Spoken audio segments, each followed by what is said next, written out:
Oh my god, thank you so much, Sounder, for the support for 2 years. Much appreciated, much appreciated. Yeah, actually, I believe we even had a subscription at the beginning. Fernantok also for 24 months.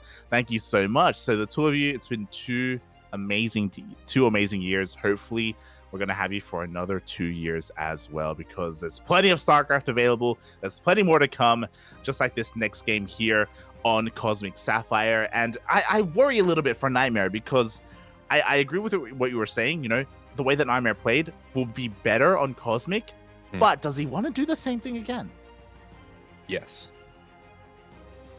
No, I think on Cosmic Sapphire, I would be interested to see him go for maybe a bit more drop style play. So something along the lines of maybe DTs once again into an Archon drop, something that we've been seeing brought back a little bit lately, or even something like a Disruptor drop. I've been seeing players like, I know Zaun was favoring that a lot and actually played it last night in his Team League games as well.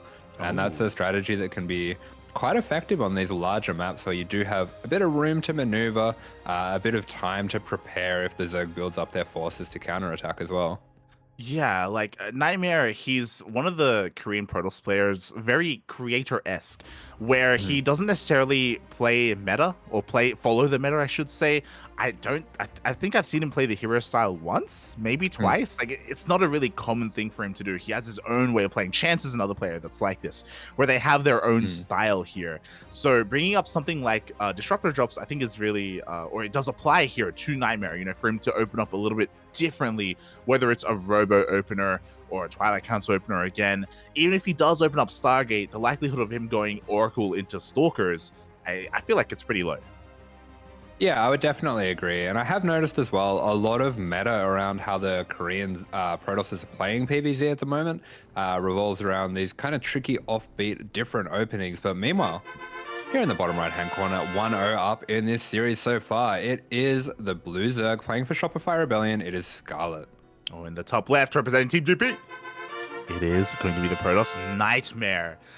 In game number 2, as a reminder to everyone, these are best of 2s. So even if Nightmare takes this game, it's not going to go to an ace match. That's not really how World Team League works. Best of 2s. They're a little bit unique, special, and different. Yeah, that's right. So basically, it is, I guess, a best of 6 overall between the teams. So if the teams are 3-3 by the end of it, it will go to a tiebreaker. But apart from that, we just do have these 3 sets of best of 2s. Yeah, that makes sense, right? Sure, yeah. I don't know. I feel like there's so many overcomplicated ways to explain it, and I just want to find the simplest. Yeah, I don't know if best of 6 checks out, but I'm just going to back you up on that, Asher. Like, yeah, 100%. You know, that's the hill we're going to die on. Yes. Especially when we're sponsored by TGI Fridays. And die we will. I don't actually, what does TGI Fridays sell? Is it like steaks?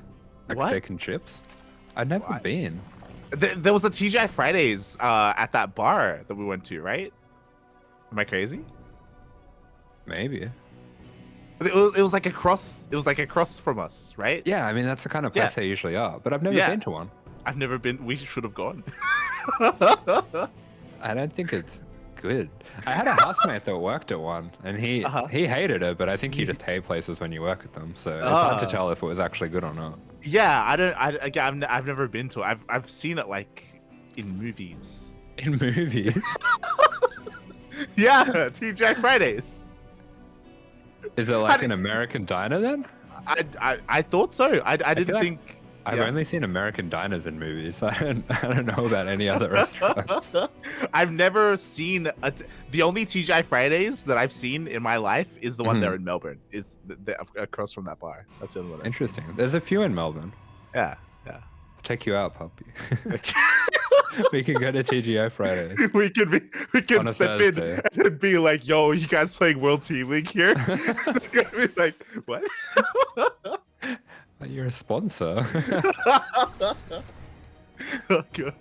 And speaking of sponsoring, maybe they should sponsor you, Asher, because we were talking about it. You even brought it up to begin with. It is going to be a Robo opener from Nightmare. It is. This tripped me out a lot. The probe was underneath the stalker and selected, and it just looked like the probe had like a really small health bar. I mean, the stalker. Anyway, so yeah, it does look like he will be opening Robo first. This is a little bit unusual. I would be pretty surprised not to see a Robo Bay going down straight after, and there it is. So yeah, as we were talking about, maybe a bit of a disruptor drop opening coming out, and it is something that I have been seeing a little bit more often, specifically on this map for some of the reasons that we were talking about before. Yeah, exactly. There's just so much room to maneuver around. The rush distance is also quite long as well. So any kind of counterattack, Nightmare is going to be working with very few units here as he gets into his disruptor play. And because of that, he is vulnerable to counterattacks. But on Cosmic Sapphire, that vulnerability is lessened. So it's going to be an ideal start here for Nightmare as we have the Prism on the way. And so far, Scarlett hasn't been able to scout this. Yeah, but Scarlett throwing down that Roach Warren, throwing down those spores as well. Does still have some kind of idea that it is at least probably not a Stargate opener. That Roach Warren just going to be a bit of extra safety as well for any sort of Twilight-based openers if that was what was happening. But we do see that Gravitic drives the Prism speed, I believe that is, getting started up as well for Nightmare. Yeah, exactly. There is that Warp Prison speed on the way. Scarlett was just checking and confirming that there was no third base being thrown down. So now she knows for sure, not necessarily to drone up too much. We already see 12 links on the way just as a safety precaution, and they will be prepared and in position, or hopefully in position here for that drop. Yeah, so Scarlett's still a little bit in the dark as to what is going on here, but knows there's no third, and that's quite a bit of information. Often what isn't there can tell you more than what is there, but we do see that third going down here.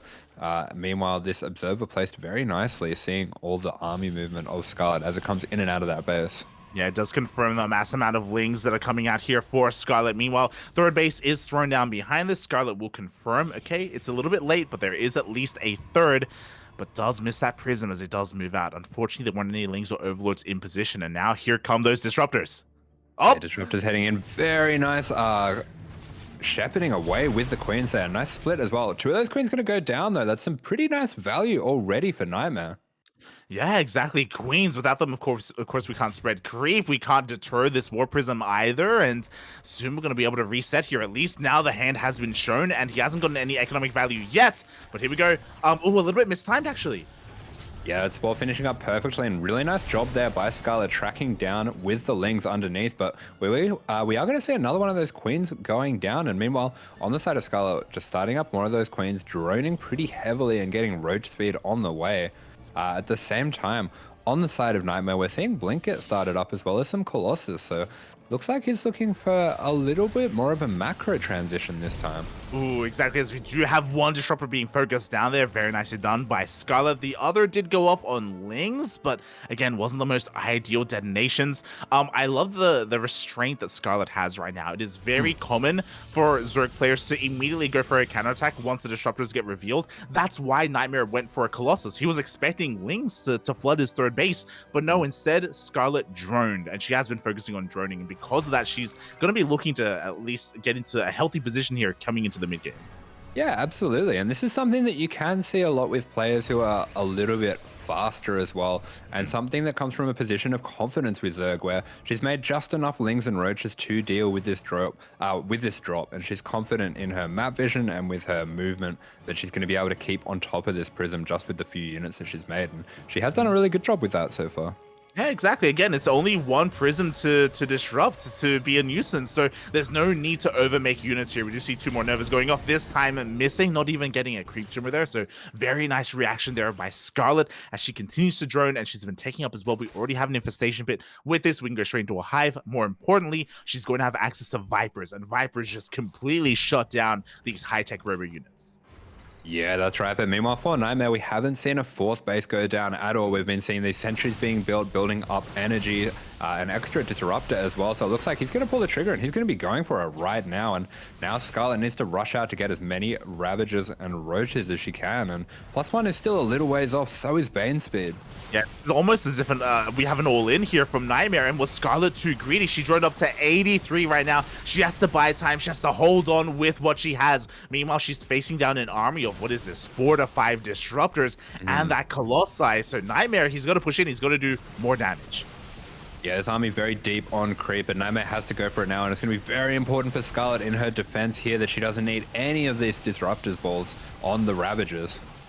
Yeah, exactly. We do see Scarlett coming in from behind as well, trying to go for a full surround. One Nova is going to go off, and it is going to connect with a bunch of those Ravagers. Meanwhile, Nightmare hasn't really lost too much here, but he also hasn't really gained any ground. We have more Roaches on the way. We have more Banelings. Yeah, some nice force fields going down there as Nightmare just dances back and forth, tries to find himself in a nice position. We do see that blink over on top of the Ravagers. A nice little Nova there, taking out a lot of the Banelings as well. And Nightmare actually trading quite nicely with the army of Scarlett, but Scarlett going to go for it now. Yeah, the Banelings, they roll on in. They do connect, but they don't. They only get a single Disruptor. They get a Colossus Eye as well, but you know what? Nightmare, he's not done. He's going to blink on for the army of Scarlett has evaporated. She has 16 more Ravagers in the production tab. They're on the way. She's trying to focus on the Disruptors. Yeah, and you can see the frustration in the camera of Scarlett there as Nightmare gets the win there with a bit of a tricky timing, bit of an offbeat all-in timing, and Scarlett waiting for the Bane Speed to finish up there, just running in and doesn't manage to get the kill on any of those Disruptors. Yeah, those Banelings, they had really good connections, but I guess there just barely weren't enough Banelings there to really finish off the Disruptors, to finish off the Colossi as well before too much damage was dealt. And unfortunately, a little bit too greedy. You pointed it out as it was happening. Scarlett didn't really have eyes on whether or not there was going to be a fourth base, and the lack of that fourth should have been a really big red flag. Yeah, absolutely. Scarlett just got herself into a very comfortable position there, maybe a little bit too comfortable, and Nightmare picking a perfect timing there right before +1 and Bane Speed was ready to just shove himself in between these bases and find a really difficult spot to put Scarlett in. And maybe Scarlett pulling the trigger a little bit too early on that defense as well, but yeah, Nightmare doing very well there to tie things up 1-1 as we go into our next set. Yeah, GG, well played to Nightmare. He does the bare minimum for his team, and that is he takes down his opponent with him. So both Scarlett and Nightmare, they do go 1-1 and kind of, in a way, cancel each other out. So yeah, really good play there in the end, really doing a good job at making use of that map. And it was pretty interesting what he did with his Disruptors, because he didn't really deal any economic damage, but, you know, killing the queens, distracting his opponent, and more importantly, at least keeping one Disruptor alive for later on. Like, it does all add up, and it does even deter Scarlett from committing to an earlier counterattack. Yeah, those first few Disruptor shots getting 3 queens, that is pretty significant, and keeping the army busy as well. And one of the things that he did do really well with that is just kept Scarlett on her side of the map, kept Scarlett back defensive, kept her game plan in a very kind of linear place, while he had something a bit tricky planned behind it. So nice planning as well from Nightmare. And that is one of the things about this team league, is because it's only a best of 2, if you have these snipe builds prepared, it can be something where you can be against technically a stronger player, you can be the underdog, and you can have this 1-1 result where that doesn't really matter. Yeah, exactly. It's terrifying, but also exciting, right? Because it does give you this avenue for these upsets. You only have to take one game. You don't have to take a series. So with that, we're tied up 1-1, and now we're getting ready for our second series here, or the second set of players from our 2 teams. ByuN is going to be coming out. Hey, I don't know how I feel about these ratings. Giving ByuN a B, a 78. That's pretty harsh. Oh my god, brutal, puppy. ByuN, he's a champion. But Wait, you know, every ESL Cup. he wins every ESL Cup, puppy. I agree. I don't know. The mindset makes a little bit of sense because, you know, ByuN can be a very emotional player here, but his micro, mate, 10 out of 10. What's going on here? Why is it not maxed? We do see the micro and offense very strong coming out here from ByuN. And meanwhile, mindset and strategy is the strengths that they've gone for Prince. So a bit of a clash of styles here with this matchup, where we do see the fast hands of ByuN coming against the brain of Prince. Yeah, what's going to come out on top? The brain or the hands? That's what we are going to find out. And of course, Prince is, again, the underdog coming into this. ByuN is a very legendary player, if you will. His wrists as well, quite legendary. But you only got to take one game, you know? Prince, he's coming into this with a plan, with his mind. Yeah, and here we are, spawning in on Tropical Sacrifice in the top right for Shopify Rebellion. It is the blue Terran, ByuN. In the bottom left-hand corner, we have the red Protoss player representing Team GP. It is Prince. All right, so what do you think we're going to see? Because one of the things that I remember very closely from the last Team League as one of the best upsets that we saw is Prince taking a map off Maru with a cannon rush. Oh my, with a cannon rush? Yeah. They cannon rushed him, and they had this insane base trade game where basically they went from the 12 and 6 positions to like a 9 and 3 position sort of thing. So like they switched around to the sides of the map, and Prince eventually won in this crazy base trade situation after a cannon rush where Mario had to give up his main. I would love that. I would love that at least in game number 2. Here in game 1, we have another bit of a wild opener here. ByuN is known for this. He's known for going for kind of a pseudo proxy racks here. He's going to try and sell a story, but a very interesting location. I haven't seen it done quite like this on Tropical Sacrifice. Yeah, so it's quite common to put it near your third here, but he has pushed it a little bit away from the edge of the ramp here. Because what a lot of Protoss players were doing when this was a more common opening is just heading into the main and then running up towards that Reaper ramp so they could see it down on the third. But it does look like Prince is actually going to scout this right away, very aware of what ByuN likes to go for here. There we go. Prince fully aware that, okay, there is no proxy racks. Everything is at home. Everything is normal. Now he doesn't have to waste any resources on an early Zealot or anything like that. I guess because of this positioning, you can argue, well, okay, now the Reaper's going to get across the map a couple of seconds earlier, so maybe he can deal some damage there. We'll see. Yeah, having this scouted, it's not really a big deal. Maybe instead of chronoing out a Zealot, you're going to get your Adept instead, but it looks like he prefers to go for the Zealot anyways. We are going to be seeing this Reaper run in, and this Adept should be popping right on time for it as well. Yeah, exactly. The Adept does pop out. So far, no probes have gone down. Very nice defense here from Prince. Just, I guess ByuN in a way skill checking his opponent, just dipping in, looking to see if he can squeeze out a probe or two. Yeah, absolutely. ByuN very well known for his micro with the Reapers, bit of a signature unit for him. I believe he got the Reaper nerfed quite a number of times single-handedly. Yeah, I guess it was before your time. I don't know if you have actually checked the VODs for that BlizzCon run and that era for ByuN. It was a dark time. I think, well, he was just killing Zergs with 3-Axe Reaper, right? Oh, yeah, he was, yeah. That sounds incredible. I would love to have 3-Axe Reaper back. You disgust me. I remember trying to make 3-Axe Reaper work so many times. I just can't do it. Oh god, you were just before your time, just a little bit too late there, a little bit too late, thankfully. Yeah, that's right. I mean, when we do see ByuN going for a 3 Reaper 2 Hellion opening, this is something that's been a little bit more popular as we've been seeing the double gas meta getting more popular in general in the TVP matchup. This is a bit more of an aggressive way to play it. You kind of want to jump in and get a bit of probe damage here. So it does look like Prince has done a good job denying that so far. But here we go. ByuN going to be diving into the natural. Oh, yeah, exactly. Meanwhile, we do have a Stargate opener here from Prince, forced to reveal his very first unit here, his very first Phoenix, and so far, the control here has been insane. Seeing that first Hellion, the target fire as well, ByuN hasn't dealt any damage. Yeah, ByuN, meanwhile, taking out 2 of those Adepts, not going to be the worst trades for him. Definitely not what he's looking for. He'd prefer to be going for probes, but if you can't get anything with those units, taking out 2 Adepts, definitely not too bad, and he has kept Prince on his side of the map as well. These Phoenix openers do like to get a bit of tempo and just misses out on the first Phoenix, but looks like he's going to get the second one here. Yeah, and you could argue a more valuable one at that because it does have a little bit more energy. Meanwhile, we have a lift up for the Reaper. Miscontrol. Yeah, a little bit of an unfortunate misclick there. I don't think he would have had enough energy to finish off the Cyclone there, but definitely not the target he was looking for. Yeah, I maybe a little bit of nerves coming in here playing against someone like ByuN. But not the biggest mistake, and at least he kept both of his Phoenixes alive. They can regen their energies. It's okay. He can shake it off as he continues Phoenix production, and this is gonna force ByuN, to stay at home.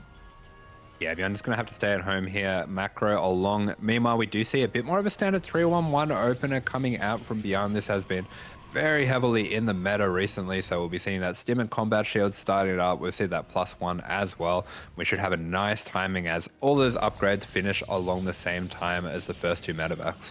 Oh yeah, exactly. That timing is gonna hit so strong, so powerful here by ByuN. We'll see if Prince can slow him down. Again, that Phoenix count has been getting pretty high. He's been relatively passive with those Phoenixes, and I don't blame him, especially after, that little bit of a misstep earlier on. But soon, I imagine he's gonna be moving out. And interestingly enough, Prince is gonna be making a couple of these Immortals just to begin with, as he goes straight into Colossi. Phoenix Colossi. I know how much you love that composition. Oh yeah, it is. I think what I've said a few times is that if you're a Protoss player and you're not playing this composition, you don't like winning. that's that's what I say about Terran. Period. Why didn't you pick Terran? You don't want to win. Why are you playing mech? Do you hate winning? True. Where's Chappie? But this is Phoenix Colossus. It is essentially the mech of Protoss. It's very safe. It's very passive. Along with these Phoenix, you do get a lot of map control. Looks like he took out the Observer there, and he does have that turret in position to deal with these Phoenix. The Phoenix, meanwhile, just going to be dealing with these rallies, getting whatever pickoffs they can, and getting a couple Marauders here. That is quite valuable. Yeah, definitely, but those Marauders, they soaked up damage, they bought a little bit of time, and one Phoenix goes down as a result. So at least ByuN is able to fight back a little bit here, as again, he doesn't want to miss his timing. Those upgrades are finishing up in a couple of seconds. Yeah, that's right. And we do see ByuN heading across the map already. We see that third CC being started up behind this as well. Just looking to zone out the Phoenixes as well, with the Cyclone throwing down a scout as well, so that doesn't get broken vision. Yeah, exactly. A lot of damage being done to those Phoenixes. They managed to survive just barely, but again, they are softened up here for that attack. Even if they come in to CC some of these units, say even the Cyclones, they won't be able to CC them for too long here, as they are now weakened. ByuN pushing out across the map is going to run into, I think, that first Colossi. Yeah, and very importantly, he's actually managed to get a Raven across the map here without taking too much damage from the Phoenix. That's something that's very important about the way that the Cyclones have been zoning out the Phoenix. So this Disable is going to be on the Colossus. There it goes, straight down.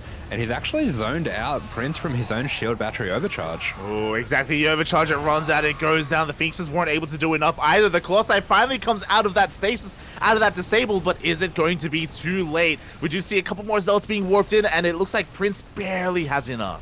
Yeah, Prince just managing to take control of his third here, but ByuN getting out with a few units, which is quite nice for him. He does also manage to take out nearly all of these Phoenix, completely resetting this count. Meanwhile, Prince, looking for something a little bit aggressive of his own, is going to be starting a gateway up on the side of the map of ByuN. Yeah, he wants to make sure that ByuN cannot establish a third base. He wants to be as aggressive as possible. He wants to turn the tables on ByuN. We'll see if he can do so. At least he was able to keep the Colossi alive. It was only disabled, but the Raven survived for ByuN. It's possible that in that next big fight, he will have another disable ready. Yeah, I would like to see ByuN just repair that Raven up if he does get the time as well. Meanwhile, we do see him starting up his eBay and Armory, so he's going to be opting for a faster 2-2 rather than going straight into that Ghost Tech. I do like that decision, considering he's taking out so many of the Phoenix. There's no real rush to go for Ghosts, and another Phoenix going down there. Yeah, I mean, you could see there from Prince. He was contemplating, should I dive? Should I try and get that Raven? Like, it's so low. It's in the red right now. But he has to be careful not to be baited here, not to lose his Phoenixes. Yeah, you're right. Maybe he shouldn't repair the Raven. He should keep it as bait. True. Oh my god, there's only one Phoenix, 0 Phoenix remaining here. But at the same time, with 2 Colossi, this Protoss army is still looking terrifying. Yeah, and with all these Marauders coming out from ByuN, these Immortals actually really pack a punch. They can chunk through these Marauders, and you can see ByuN, he's trying to buy himself as much time as he can, trying to delay this push getting across the map, because this is a pretty serious push that's coming his way. Oh my god, meanwhile, the Raven finally does go down, but it does get a disable off barely in time. Now, only one of these Colossi is shelling away at this army. At the same time, the boys are being pulled. Yeah, boys having to be pulled because this army is very overstimmed here by ByuN, but it looks like he's got just enough to push back this attack, and he will be able to get on top of these Colossus and take them down. Yeah, the Colossi go down, the army falls as well. This did cost ByuN 16 SCVs, don't get us wrong, but resetting those power units was huge. Obviously, a massive mule hammer here at the third, and Prince, he's back. Yeah, we're actually seeing more SCVs go down on top of that as well, but meanwhile for Prince, because of this timing that he's gone for, this was a very tech-based timing where he was just trying to hit a big Phoenix Colossus gateway timing, and he has no upgrades to speak of. Those forges aren't even finished yet, so there's going to be a huge upgraded advantage for ByuN with this 2-2 when that does eventually hit. Yeah, and as soon as that push got pushed away, you could see Prince there in the player cam. He was like, He sighed to himself a little bit. He just finished up his forges. He wants to get into 1-1. He's working with 0-0 right now, and ByuN with his counterattack, his units are just too good. Yeah, these 1-1 units are going to do so much damage here to the units of Prince, and Prince really struggling to hold on here. Doesn't even have a shield battery here at the third, and GG is forced to be called. 1-0 for ByuN. GG, well played. There was a scary moment there for ByuN, don't get us wrong. I think if the boys were not pulled, we may have seen a different story there, but ByuN recognizing how vulnerable his army was, how overstimmed his army was as well, he knew that he could afford to lose a couple of workers here as long as it meant he could kill all those Colossi. Yeah, really well played there by ByuN, pulling just the right amount of SCVs, and I was a little bit worried for him, honestly, with his bios so overstimmed, but he managed to get just enough of a hold here, and Prince was so all in with that push as well. Yeah. I have to think as well back to how many Phoenix went down, and I'm not sure if ByuN, considering how overstimmed his units were, would have been able to hold on to that push if those Phoenix were still alive. Yeah, I think that's a really important point when it comes to how Prince played that game out is his Phoenix control and his Phoenix value as well. What was he really able to accomplish with that? He picked off like 2 Marines, a Marauder, a handful of SCVs, and I guess he was able to prevent any kind of major drop play. But outside of that, there were too many moments there where he was a little bit careless, and he did lose a lot of his Phoenixes and lose a lot of that pushing power, that kind of stylistic power of going Phoenix Colossi, of taking control of the skies. Yeah, and the thing as well, with those Phoenix, they do offer you a lot of control, but if you lose them, because you've been investing so much into that aspect of your play for the map control, you do actually have to rebuild them, and that costs you a lot of gas, which delays everything else. And we could see for ByuN as well, when you go for Raven against Phoenix, that's a pretty big gamble, and if you can get across the map with that Raven, it's very, very good for the Terran. It really is. But now we are getting into game number 2. It's going to be a Moon Dance in the top left. Representing Shopify Rebellion, it's ByuN. And spawning here in the bottom right-hand corner of the map, the red Protoss playing for Team GP, it is Prince. Oh, Prince coming out with, again, a very strong style in that first game. Execution lacking a little bit, but now it's his map choice. We are going to be dancing in the moonlight in TGI Friday. He's doing it! He's doing it! Yeah, I was about to say, when I saw him sending out this probe, like, this is a Cannon Rush probe, 100%. Especially when a player like this picks the map. Yeah. I'd be pretty confident they're going for a Cannon Rush. So, yeah, this is a pretty interesting way that he's choosing to do this Cannon Rush, making the probe look like just a bit of a standard harass probe, but we'll be starting with a low ground Cannon Rush. Yeah, exactly. At the same time, ByuN is opening here with 2 Raxes, by the way. The second tucked away in his main base. It is scouted. Oh, it is scouted here by Prince, but it does mean that he's going to have more production that's going to be safe from those cannons. Yeah, this is a very unusual opening from ByuN. I don't know how he knows that Prince Cannon rushes on this map, but he 100% knows that Prince Cannon rushes on this map. I don't know any other reason why you would do this opening. It's not a standard opening at all. He was watching Mario versus Prince. Who knows? Here we go. The boys are being pulled immediately, diving on top of these pylons. They will not finish. We do have cannons there on the low ground, and Prince is trying to maintain high ground vision to try and chip away at these workers. Oh, and for a moment, those SCVs are no attacking. Yeah, it actually looks like he's not attacking on purpose. I don't know if he wanted that pylon to finish just to keep the probe out. But it looks like, ByuN definitely taking this opening very seriously. He will be pumping out Marines of these 2 Raxes. This is why this opening is very good against the Cannon Rush, but he actually hasn't put his SCVs back to mine either. Bit of miscontrol and a bit of misplay coming out from ByuN. There's a supply block as well because of that depot, and there's no more depots in production. Yeah, I think ByuN is panicking, honestly, because this has not been very well handled at all. Exactly. We do have another depot on the way here. Prince could be pressing his advantage, but it looks like because he saw both Raxes, he probably didn't believe in his own abilities to end the game with just his Cannon Rush, so he is expanding back at home. Yeah, I like the way that ByuN's got these Marines placed here, just going to be able to shoot down anything that probe does choose to build, but it looks like Prince is going to be transitioning off this, and I really like this choice as well, because he has such a nice lead coming out from this. He's cancelled the gas as well, so This tech from ByuN is in the Stone Age. Exactly. I honestly, I just wish Prince committed. I wish he kept throwing down more cannons, kept throwing down more pylons, and just done it again. Because I think he could have pulled it off. Regardless, though, he is taking a nice lead here. Is disrupting the base of ByuN, and yeah, we'll see how ByuN reacts and how he finds a way to come back here. Because if anyone can do it, ByuN can. Yeah, so on the side of ByuN, we do see just getting a tech lab on that factory as well. So we'll be looking to get a cyclone out as well, just to deal with these cannons. That's usually the fastest way that you can get rid of those. I wouldn't be too surprised either to see him maybe going for a bit of a drop afterwards with those marines and cyclones that he has, just to get a bit of pressure across the map as well. But at the same time, just trying to build up enough gas here to deal with this. I do have to say, it does look like he was really caught off guard of this strategy, as much as I was praising him for kind of predicting it with his opening. The SCVs, the way that he used his SCVs to handle it, I was a little bit perplexed by what he was doing with them. Yeah, it's possible that maybe he knew what was coming, but despite knowing that, maybe he wasn't mentally prepared for what was to come, especially once things didn't start going his way, right? Especially with that supply block, with those idle SCVs, it did look as if he froze for a moment there, which is a little bit uncharacteristic. But again, maybe despite knowing that a cannon rush is coming, because they're so unorthodox and they're not very common, it can still be difficult to deal with it in the moment. Yeah, and we see a little bit of frustration in the camera of ByuN as well, but meanwhile he is just going to be sending these marines straight across the map, rallying that cyclone across the map as well, so we'll be able to start to just dance a little bit with the units of Prince, actually baiting that stalker out away from the base, away from any potential battery. Yeah, it does manage to get all the way back to that battery, but this entire time we have had the lock-on overcharge is forced to be popped. It looks like with the help of this overcharge, Prince is going to be able to force this back.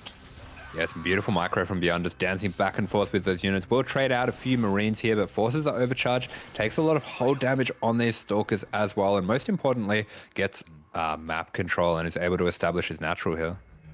Yeah, at the same time, we have a scan into the main base just to try and get an eye on any kind of tech. We see that we do have a Twilight Council. Blink is on the way, but Prince has opted to take a faster third base here in the pocket. Yeah, I love this choice here, taking that fast back base, and this is another reason why this map, why it looks like this map is very good for the cannon rush, because if you can make the game weird like this and then take a greedy third behind it, it's a lot safer on a map where you have that back base. Yeah, and that's where we have to start talking about these stylistic players, where Prince, I'm sure he's cannon rushed on the ladder many times. He's been in this scenario, even though I was a little bit worried that he wasn't going for the kill move on ByuN. Likewise, I'm sure he's pretty comfortable transitioning as well. I'm sure he's been here many a time, many a game, and I mean, I got to put my faith in Prince. Yeah, we see that blink and +1 coming out, so very comfortable transition coming out from Prince. Meanwhile, ByuN going for an aggressive push here with the tank, with the cyclones as well. He's going to be looking to put a lot of pressure on the front of Prince here. Yeah, exactly. Tank already sieged up. We do see one of those cyclones taking a little bit of damage, but the other is still fully topped up. We have plenty of marines here to reinforce and keep this tank alive. Another stalker goes down. Yeah, beautiful micro there with the cyclones, just using the cover of the tanks to start picking away at these stalkers. Meanwhile, we do see an immortal being chronoed out for Prince. We see another couple shield batteries being started up at the front here. So he is taking this push very seriously. Oh, exactly. And 2 more tank volleys go off. Another stalker will go down. Prince has been taking so many tank shots to the face. It just hasn't really been able to close the gap. He does have blink, bear that in mind, but there are just so many marines here. He's never had a window, an opportunity to blink on forward and dive on top of the tanks. Yeah, and this second tank here starting to shell away at this gateway, and that overcharge being used is very significant here, because it means these stalkers have a lot less power to start pushing back these units, especially with the tanks. Without that overcharge, you really can't be straying into tank fire with the stalkers. Yeah, it looks like Prince, he wants to try and pick off some of those reinforcements, but it's a little bit too late. There's nothing left rallying across the map here. Okay, never mind. It looks like he's going to run into at least a handful of those stalkers, a handful of those marines. Meanwhile, we have our first immortal and even a prism on the way. Yeah, so Prince just using a few stalkers there, going to be cutting off the reinforced. Really nice move there. Just means that what ByuN has here is all that he has to work with. But with 3 tanks already across the map, I think he's going to be just fine with that. And a little bit mistimed. The other army from Prince isn't here yet. The immortal goes down. Finally, the stalkers are coming in. And finally, Prince is going to be able to clean this up. But he did lose that immortal. Yeah, that Immortal committing very hard to take down the tank and not really getting that much damage on the tank for its troubles. ByuN trading out quite nicely with the army here, and Prince being reset essentially. Yeah, exactly. He is reset, but at the same time, I believe he was able to come out with that War Prism. There we go. The Prism is moving out across the map. Blink is done. Charge going to finish up in a couple of seconds as well. It's now Prince's turn to be the aggressor. Yeah, after taking that bad trade, Prince really needs to put a bit of pressure on the other side of the map. Meanwhile, we see ByuN actually taking this third on location. Will be canceling that, thinking better of that little bit of an aggressive move. But with this charge finishing up and with the Zealots, Prince has quite a nice timing to start knocking on the front door of ByuN here. Yeah, remember the tank count was reset. We don't have any more defensive tanks available here for ByuN. At the same time, it looks like Prince wants to try and dive into that main base. One add-on a little bit exposed here. Reactor is going to get picked off. Yeah, that reactor going down, a little bit exposed to the front there. Nice micro by Prince as well, just keeping that War Prism safe at the moment.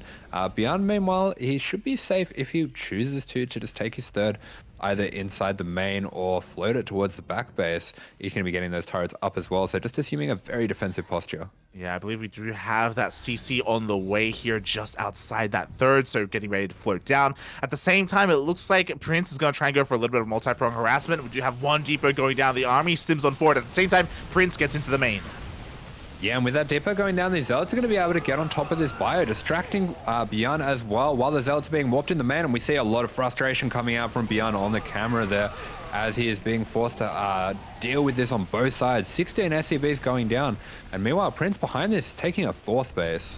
Yeah, I can sympathize with ByuN here. After a cannon rush, these Protoss players, they have their follow-up pushes here. Prince getting that fourth base, ByuN being pulled apart, 20 plus workers going down, and GG gets called. Wow, and Prince tying the series back up with a game that, you know, only Prince can do. We did see he had the 9 in strategy, and he shows why in this game. Oh my god, why haven't Protoss just been cannon rushing Terrans this entire time? You know, like, just do it, forehead. Mate, Prince, he takes out Maru and ByuN with his cannon rushes. Crazy. Yeah, Prince once again popping off in the team league with his cannon rush. But I do have to say, for ByuN, it does look like, I mean, I can't really blame him for not having much practice against a cannon rush, but a little bit confused as to, pulled way too many SCVs there, wasn't attacking with them for a long time, and didn't actually send them back to mine when he was done with them. So a few little mishaps there, giving Prince the lead, and Prince just playing quite a clean defensive game and getting the kill in the end. Yeah, Prince dictating the pace of that game from the very beginning, forcing ByuN to dance to his music in the moonlight. And ByuN, he's not really much of a dancer. Hey, ByuN likes to dance on his terms. If you try to make him dance a dance that he's not used to, he's going to be stepping on your feet. He's going to be falling all over the place. Exactly. He hasn't heard this song before, but hopefully he gets used to it. Hopefully the more that Prince does this, the more it gets picked up on by other Protoss players, and then everyone will be able to dissect it a little bit more and recognize the correct responses here. But regardless, a very strong showing, and I didn't expect this, but so far in this series, we're tied up 2-2. Yeah, we are completely tied up, and we saw a pretty similar story with Scarlett as well. A very strong game 1 coming out, where it did look like she was going to be the dominating player in that matchup. But yeah, both Nightmare and Prince going for some slightly tricky all-in Protoss plays to tie things up, and it's going to come down to Lambo versus Cham. Yeah, and this is going to be crazy because, again, despite the fact that we keep praising these Shopify Rebellion players because they're just so damn good in their own respective regions, likewise, Lambo is an EU god, but he has been having a bit of a harder time recently, especially like mentally wise in DreamHack. Don't get us wrong, he's still finding a lot of success there, but Cham has been on fire, mate. He is the Latin American representative. He is the Latin American champion for the first time in many years. Yeah, meanwhile, we are seeing Lambo with a pretty sick hexagon. Yeah, hexagon. Yeah, hexagon. Coming out here with the 9 in offense, 9 in strategy. I have to think about what would have been happening in the last World Team League. I think that was the Queen Walk meta, so I can see why he would have a 9 in offense and strategy. True, true. So yeah, he has been accruing these kind of statistics over the course of the previous seasons. Meanwhile, here comes Cham coming in with 8. Oh my god, with the mindset, with the offense as well. Unfortunately, apparently his offense not as powerful as Lambo's. And yeah, apparently lacking a little bit there in the macro and the strategy. Apparently. Yeah, pretty much sitting inside the hexagon, but there is one thing on that hexagon that we don't have measured, which is the quality of the player picture. And Cham, with the pose, I'm giving him a 10 for the player picture. 10 out of 10. I wasn't quite sure what you were measuring, Asher, but yes. My goodness, get your mind out of the gutter. I agree. The photo, the smile, Papi, is where it's at. So we have the very serious Lambo. We have the jolly Chamaco. As we get into game number 1, it's gonna be on Stargazer, Shopify Rebellion, Lambo. And here in the top right-hand corner for Team GP, it is your LATAM regional champion. It is Cham.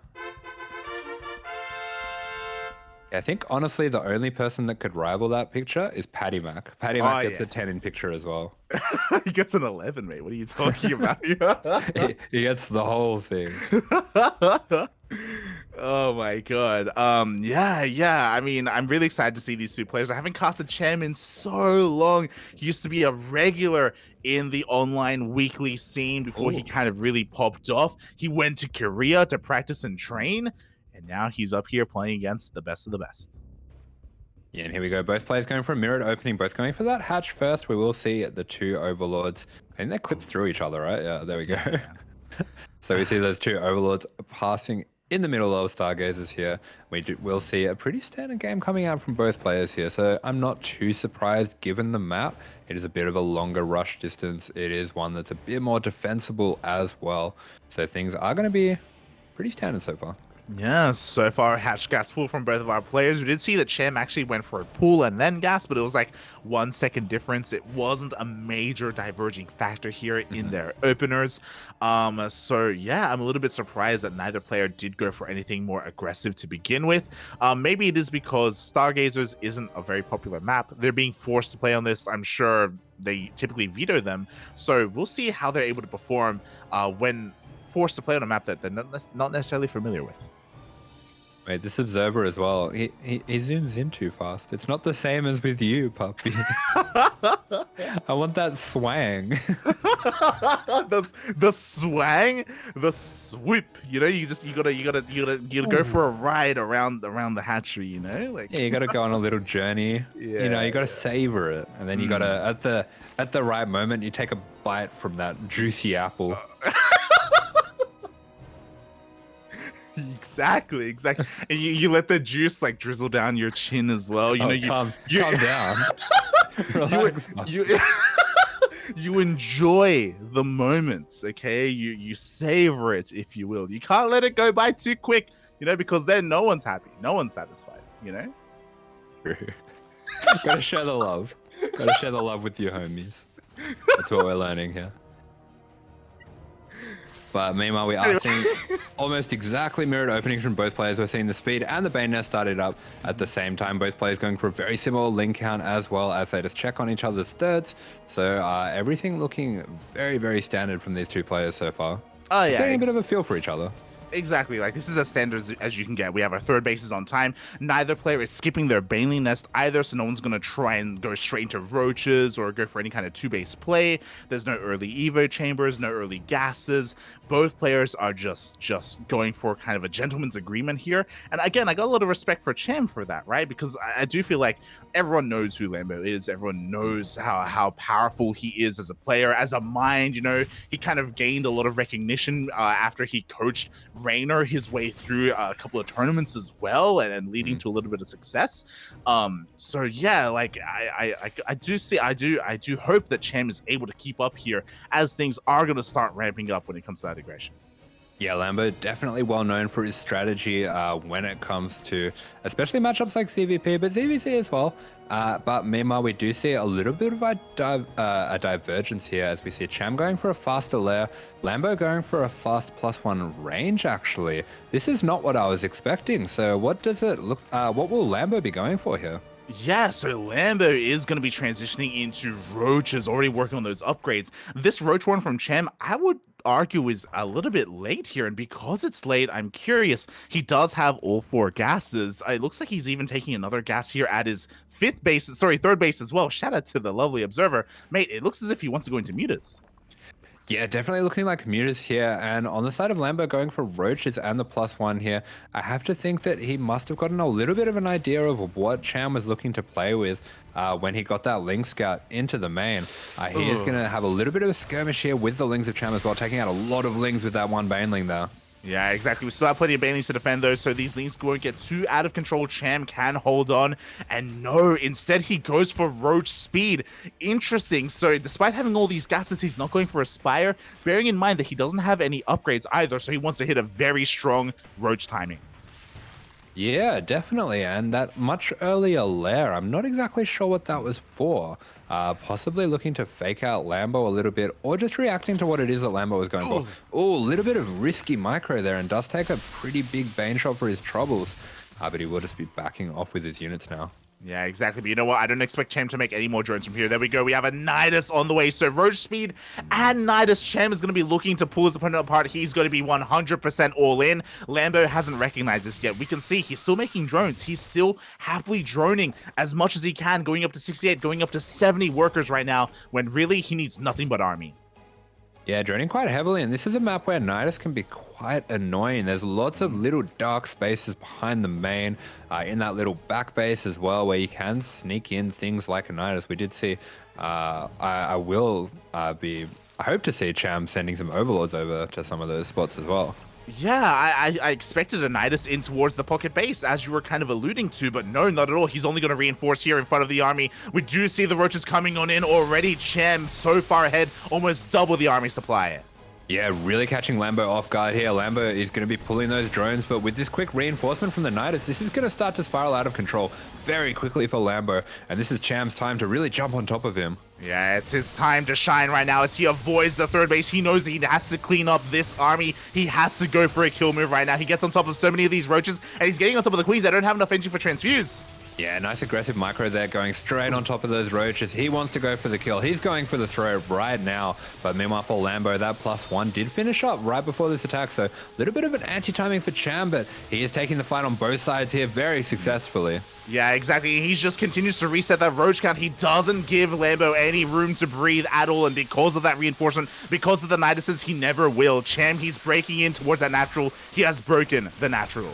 Yeah, Cham smells blood. He's jumping right on top of these Roaches. He's throwing down a Nidus right in the face of Lambo, and GG is called. Team GP in the lead 3-2. Wow, GG, well played. Lambo resting on his laurels a little bit because of how standard the opener was. He was like, oh yeah, you got a third base, you're droning up as well. This is fine. I'ma just get my own upgrades and I'ma just saturate my bases. Little did he know that there was that fast lair. He didn't see that at all. He didn't see all the gases being taken. He wasn't even reacting, assuming that it was going to be a spy or anything like that. He had no idea what Cham was doing.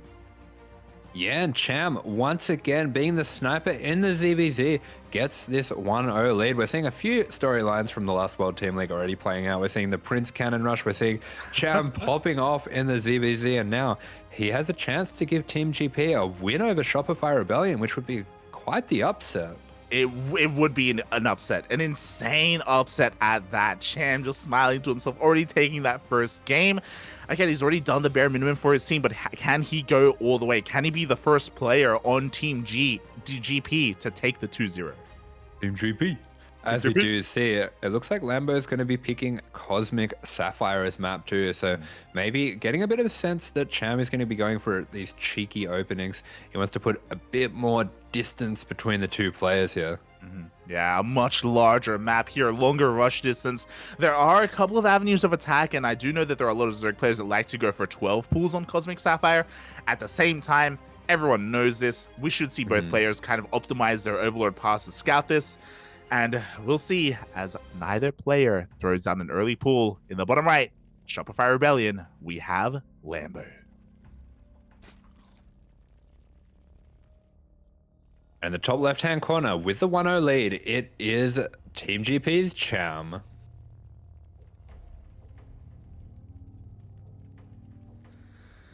Oh boy. Exactly. Here we go. No early pools whatsoever. We see nothing but drones right now. And I no longer know what to expect, you know? Like obviously I believe that this game Lambo is going to be far more adept and far more on top of scouting and especially trying to secure knowledge of that main base and see any kind of early lair. Yeah, Lambo definitely going to be quite aware of some more sneaky openings coming out from Cham, but I do have to wonder, with Cham taking the 5 gases there as well, if he was trying to throw some mixed signals there, maybe anticipating that Lambo, as quite an intelligent strategy-based player, would be someone that you can throw off with some false signals. Yeah, I 100% agree, because if you remember when the lair finished, it took a while for Cham to actually make use of the lair. I mean, I'm pretty sure by the time the lair finished, I think he was only just starting his Roach Warren as well. Like, it did feel a little bit delayed, so he was purposefully being a little bit misleading. It did mean that his own timing was later, but that just makes it offbeat, right? That means, you know, you don't expect it to come because it should have been here by now. So, yeah, Lambo kind of being turned around quite a bit there in that game. Yeah, 100%. Meanwhile, we do see on this map, both players just going to be trying to cover some of those early Ling paths with these overlords. We do see Lambo taking a bit of a longer path to get across the map here, but at the same time, both players are opening very standard here, and we'll be looking to get into a little bit of a longer game. So in terms of this map, what are some of the things that you might see as they're going for in a ZBZ to be a little bit cheeky? Will we see any gold bases, mutas, anything like that? Gold bases would be actually insane. I would love to see it, but I don't think any of these players are crazy enough for that. I do think that this map is large enough to make Muta play work. We have seen that actually kind of, us talk about that a little bit in some of the other matchups. So Mutas would be beautiful here. But yeah, I think it does come down to the stylistic choices of our players. Also, you know, another quick shout out to Hojo and TGI Fridays, as we were having a look at those logos earlier. Yeah, a nice little zoom in on the TGI Fridays. Definitely what that is. Meanwhile, for both players, we are seeing a little bit of a divergence here. Cham going for an earlier Bane nest. Oh. Yeah, we have that Bane nest on the way here. I think what's interesting is that Lambo hasn't gone for one at all. He's actually making a large swell of Lings right now. So Lambo going for a little bit of a Ling flood here as opposed to Cham, who's going to have to receive that and hopefully morph in those Banelings as soon as the Baneling nest is done. Yeah, Lambo really going to put a bit of a check on this third base here, making sure that Cham isn't getting away with doing anything too cheeky here. Does find these morphing Banelings as well. And I do like this plan from Lambo as well. I do feel like he had a little bit of a micro advantage in that last game with the Ling Ban. Yeah, I do think he did as well. Meanwhile, we have one Baneling remaining here for Cham. It looks like it's going to be enough here to zone Lambo away. One Baneling was forced to be used a little bit prematurely there. Even this Baneling here going to be caught out. Yeah, nice micro there coming out from Lambo, showing his skill with the Ling. That Baneling will go down now, but Lambo not really having enough Lings to deal with anything else. And Cham actually protecting his third, protecting his queens, doing a really good job of this. Yeah, he came out ahead in that exchange when it came to the drone count. We see a Roach Warren on the way. Cham getting ready to transition into Roaches. Meanwhile, Lambo hasn't thrown down any tech yet. There is that second gas only just now being started, as he still has that swell of Lings. He's still at least trying to find some value with them. Yeah, you can see Lambo poking and prodding, trying to see what he can get done. But meanwhile, for Cham going into that earlier Roach Warren, getting that third up nicely and running. We do see both players pretty even on drones, but Cham does have that lead in tech. Ooh, a nice snipe here as well. He gets both drones and he avoids the Banelings as well. So very nice trades here coming out from Cham. And here we go. The Roaches are on the way. Cham hasn't made a drone for a while right now. He hasn't had to because of his earlier economic lead. And he's going to go in for another very strong push. Wow, yeah, and the Roach Warren of Lambo is still quite a ways away. It's not like we have any +1 melee or anything on these Lings as well, as Ooh. Cham is really causing chaos here in the base of Lambo. Yeah, very nice trades once again. Cham trading 2 Banelings for 4 Banelings of Lambo. His Lings are being forced into his main base. We have a full scout, by the way. Cham just now recognizes that the Roach Warren now just finished, and now he's moving out across the map. He's flooding Lings behind this. This does get spotted, though, by Lambo. Yeah, Lambo immediately gets eyes on this roach, on these roaches, throwing down a spine crawler right away, morphing in some banelings as well, getting as many roaches as he can. Lambo is going to be scrambling his defenses here. Yeah, I love that the spine is at the natural, by the way. He recognizes that he cannot hold on to his third base. The third base is going to be a lost cause here. He has to try and make his stand at the natural. Meanwhile, the roaches are rolling on in. Banelings are here. They're not going to be really doing too much. And Cham, we'll see if he does try to take down that third or go for the throat. Yeah, Lambo just going to be poking and prodding, taking whatever trades that he can, trying to make the decision difficult as well for Cham, whether he wants to go for the throat or go for this third. And we are seeing a little bit of indecisiveness coming out from Cham while these roaches just pick away. Yeah, exactly. The Banelings looks like they're going to be able to zone away a lot of these things. Cham is still going to be taking a great fight, though. He's getting on top of the roaches, on top of these queens. Yeah, nice connection with the Banelings there for Lambo, but it looks like Cham is going to be winning this roach fight. And I really like the way that he's been doing this, just taking whatever's presented to him. Yeah, exactly. And it looks like he will get the third in the end after trading with that army. Lambo losing so much in this defense. And behind this, Cham is droning. He doesn't have to force the issue. Yeah, I love this from Cham. It's going to be putting on more pressure, jumping on top of this spine crawler as well. The spine crawler is going to go down. Looks like this queen is going to be going down as well. And Lambo, he's being overwhelmed in the natural. He is being overwhelmed. There are no Ling reinforcements. Cham has been droning, so he's happy to just trade out. He forces the boys to be pulled as well. This is just even more damage that Lambo can't afford. Yeah, his drones are being pulled, and Cham not even fighting with all these roaches. Yeah. Recognizing as well that a lot of these roaches are bruised and battered, is just going to be backing off, letting those heal up, and going into a fourth base and a spire. While meanwhile for Lambo, he hasn't got that third started up again. Wow, Cham is miles ahead right now. The only way that I feel like Cham can really fumble this is if Lambo goes for a 2-base all-in, and maybe Cham is too greedy. Look at the worker count right now. He's almost got double the drones. He's got the tech, he's got the upgrades, he's got the spire. Does he have the army though? Or will Lambo even go for a timing? Yeah, he is miles ahead here on the drones. And at the same time, I love this decision here to pull back with the roaches, just preserving as much of that army as he can. And that means that he will be able to be a little bit more greedy behind it. But we do see him starting up a few extra roaches as well, just to be absolutely sure that he's not going to be caught off by anything weird from Lambo. Yeah, exactly. I love this safe play here from Cham. Honestly, the Spire is going to be the nail in the coffin because Lambo is not ready for mutas whatsoever, and I don't blame him. You can't prepare for something like that, not when you're this far behind. You have to try and cut as many corners as possible. Yeah, with this superior economy that Cham has, he's going to be able to keep on top of the roaches and get the mutas on top of that. So he will have, sorry, I mean to say that he'll have equal roach count with Lambo as well as getting those mutas. So he's just so far ahead in every way. Yeah, and here we go. The mutas are going to be coming out so far. This has been unscouted. Lambo is going for a Spire of his own. So he will be able to have at least access to some kind of anti-air here if he wants to go into something like Corruptors or try and catch up in the muta count. I do think that more ideally, this is just Lambo's way to get back into this game. I'm sure he's hoping that Cham is focusing on roaches and maybe he can be the one to take advantage of the skies. Yeah, that's right. But meanwhile for Cham, these mutas already finishing up, and they will be going straight across the map to get a bit of an idea of what's happening in the base of Lambo.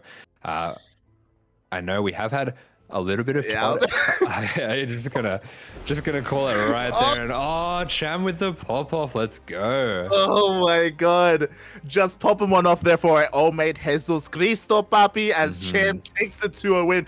I was about to say, like, I wonder if as soon as the mutas get revealed, Lambo's gonna tap out, and that's exactly what happens. He sees the mutas, he knows he has 0 answers. GG gets called, and Team GP takes down Shopify Rebellion.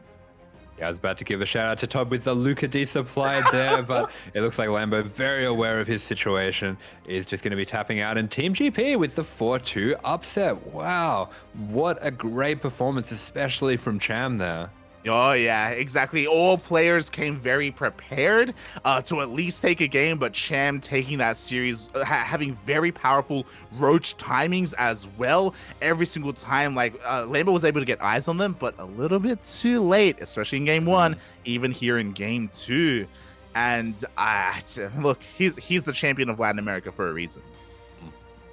He is the champion with a very nice upset there, riding his team to victory in that one. And yeah, Team GP, one of those teams that is going to be fighting to, well, I want to say fighting to avoid relegation, but if they can put on performances like that, they can do better than that as well. Oh yeah, exactly. They can be looking to get into a deep run, mate. Bearing in mind, they didn't even field their ace player. They didn't even field ByuN, papi. That we were showcasing him earlier, showing off his stats. He knew he didn't even need to be here. He was like, man, you guys got this without me, papi.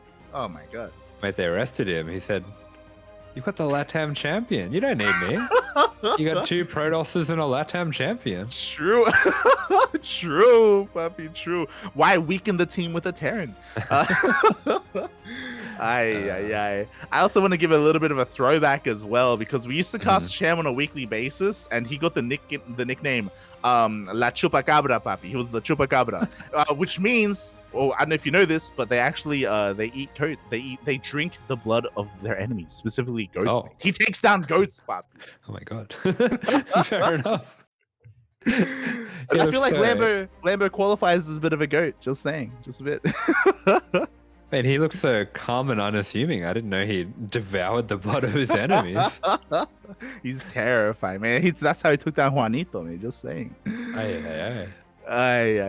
But yeah, amazing, beautiful. Congratulations to Team GP with that upset. And now, as you can see, we're getting ready for the second series of the night.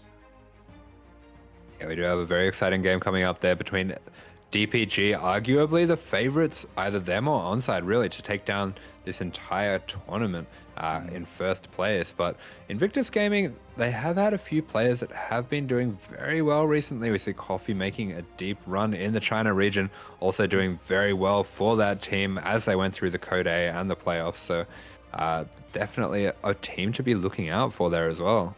Definitely. And something to bear in mind as well, as I just realized, that series between Shopify Rebellion and GP was only around an hour, maybe just over an hour long. Asher, would you be willing to join me for another? All right, we can do it. We can do it. Yeah, Poppy, let's go. So we are going to be cutting to a very short 2-minute break. As you can see, we're going to be just preparing ourselves, getting some water, and we'll be back with our next series. See you then. Bye-bye.